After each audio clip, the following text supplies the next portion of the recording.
Hey everyone, Brandon here from TruckSafe. If you or your commercial driver have ever been involved in a DOT recordable accident, you know just how nerve-wracking and chaotic things can be in the immediate aftermath. That's certainly understandable, but if you're not careful, it can lead to compliance gaps. One major regulatory hurdle that must be surmounted shortly after certain types of accidents is post-accident drug and alcohol testing. That's what we're discussing in this video, so stay tuned and do us a favor, hit that like and subscribe button below if you find this type of content helpful.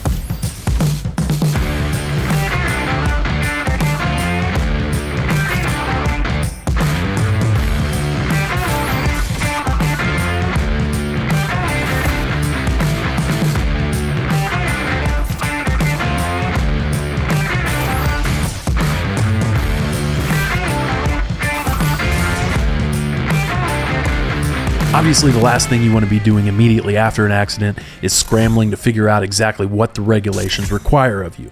A little bit of planning here goes a long way. One thing we strongly recommend is that you have an accident checklist in the cab of all your vehicles with a step-by-step guide for you and your drivers. We discussed this in depth in a recent episode of our podcast, TruckSafe Live. Be sure to catch the replay of that if you missed it. One thing that certainly should be included on that checklist is post-accident drug and alcohol testing, if applicable. But when are those types of tests required? Well, as a preliminary matter, we should note that the FMCSA's drug and alcohol testing regulations, in general, apply only to drivers that operate vehicles that require a commercial driver's license, or CDL. Generally speaking, these include trucks or truck and trailer combinations that weigh more than 26,000 pounds, vehicles of any size that transport placardable quantities of hazmat, and vehicles designed or used to transport 16 or more passengers, including the driver. Now, the post-accident testing regulations specifically require post-accident DOT drug and alcohol tests of any surviving CDL driver who is performing a safety-sensitive function, for example, driving, following the occurrence of very specific types of accidents. There are essentially three types of accidents that require post-accident testing. First up is any accident that involves the loss of human life. So any fatality accident requires post-accident testing of any surviving CDL driver. Next up is any accident involving bodily injury to any person who, as a result of their injury, receives immediate medical treatment away from the scene of the accident, and in which the CDL driver receives a citation for a moving violation in connection with that accident. And then lastly, we have an accident in which one or more vehicles incurs disabling damage requiring it to be towed away from the scene, and again, in which the CDL driver receives a citation for a moving violation in connection with that accident. So in other words, post-accident drug and alcohol testing is required for any CDL driver involved in any fatality accident, and then any accident in which the driver receives a moving violation citation and that involves either an injury to any party requiring immediate medical attention away from the scene or disabling damage to any vehicle requiring it to be towed from the scene. So if you or your driver involved in any one of those accidents that requires post-accident testing, it's also critical that those tests get done within very specific time frames. Specifically, DOT post-accident alcohol test must be administered within 2 hours of the accident, but in no event later than 8 hours after the accident. So in other words, carriers and drivers must attempt to get the alcohol test done within 2 hours of the accident, and if it can't get done within that initial 2 hours after the accident, they have to keep trying up until 8 hours after the accident. Now, DOT post-accident drug test, on the other hand, must be administered within 32 hours of the accident. If the tests are not administered within the regulatory timeframes, carriers must cease attempts to do so and place a note in the driver's drug and alcohol testing file explaining precisely why the required tests were not completed in time.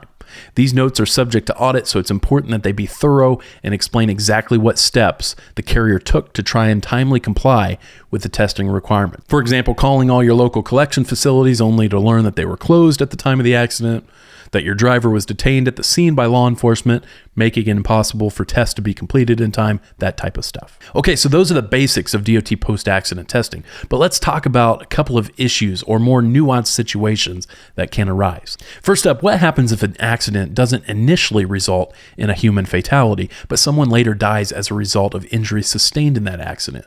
Does that type of accident require post-accident testing?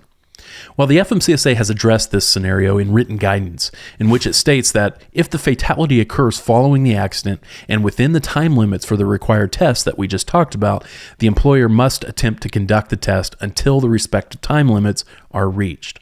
The employer is not required to conduct any tests for cases in which the fatality occurs outside of the 8 and 32-hour time limits. Okay, but what about a situation where a party to the accident does not initially seek medical treatment for injuries, but is later seen by a doctor for those injuries? In this situation, FMCSA's regulation says that post-accident testing is only required when a person receives immediate medical attention away from the scene of the accident. So if the person only later receives medical attention away from the scene, for example, drives himself or herself to an ER after the fact, then post-accident testing is not required. Another common issue that comes up is when the CDL driver does not immediately receive a citation following an accident. In other words, let's say an accident involved disabling damage to a vehicle that required it to be towed, but the CDL driver is not issued a citation from that accident until the next day. Is post-accident testing required then? Well, although the FMCSA hasn't released any published guidance on this topic, the analysis really should be the same as the context that we just discussed, which is to say that if the driver is issued a citation within the regulatory timeframes for the drug and alcohol test, the test should be administered. For this reason, it's imperative that drivers immediately report all accidents to their carriers and inform them whether they were issued a citation in connection with the accident. All right, that's going to wrap things up for this video. If you have any questions about your obligations under the post-accident testing rules or other components of the federal safety regulations, please feel free to get in touch with us through our website at trucksafe.com.